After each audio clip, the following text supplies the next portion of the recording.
It was narrated from Anas ibn Malik, may Allah be pleased with him, that the Prophet, blessings and peace of Allah be upon him, said, "There are 3 characteristics. Whoever attains them will find the sweetness of faith, when Allah and His Messenger are dearer to him than all others, when he loves someone and only loves him for the sake of Allah, and when he would hate to go back to disbelief, as he would hate to be thrown into the fire."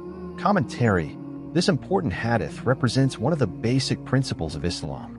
In it, the Prophet, blessings and peace of Allah be upon him, speaks of 3 characteristics that are among the most sublime characteristics of faith. Whoever perfects these characteristics will find the sweetness of faith, for faith has a sweetness and a flavor that may be tasted in the heart, just as the sweetness of food and drink may be tasted in the mouth. Just as one cannot enjoy the sweetness of food and drink except when one is in good health, by the same token, if the heart is sound and free of the disease of misleading whims and desires and forbidden pleasures, it will taste the sweetness of faith. But if it is sick and unhealthy, it will not taste the sweetness of faith. Rather, it may find sweetness in that which could lead to loss and doom, namely desires and sins. Whoever tastes the sweetness of faith will find pleasure in doing acts of worship and obedience, and will give them precedence over worldly pursuits, putting up with hardship for the sake of Allah, may He be exalted. The first characteristic is when Allah and His Messenger are dearer to him than all others. Love of Allah stems from knowing His names and attributes, contemplating His creation, and what is in it of wisdom, purpose, and wondrous things.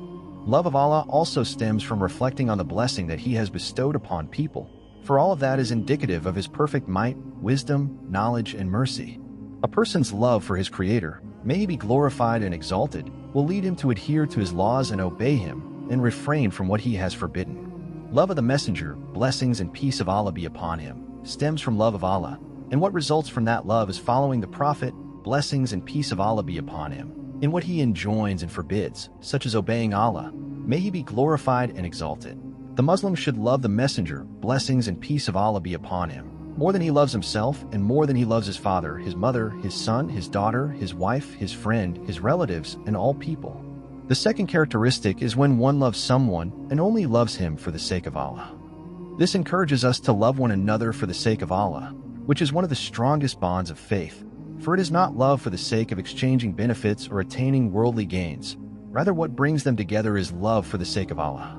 As a result of that love, the Muslim will try to help and benefit his Muslim brother and will refrain from harming him, as it says in the hadith narrated in Sahih. The Muslim is the brother of his fellow Muslim. He does not wrong him or let him down. Whoever meets his brother's needs, Allah will meet his needs. And whoever relieves a Muslim of some worldly distress, Allah will relieve him of some of the distress of the day of resurrection.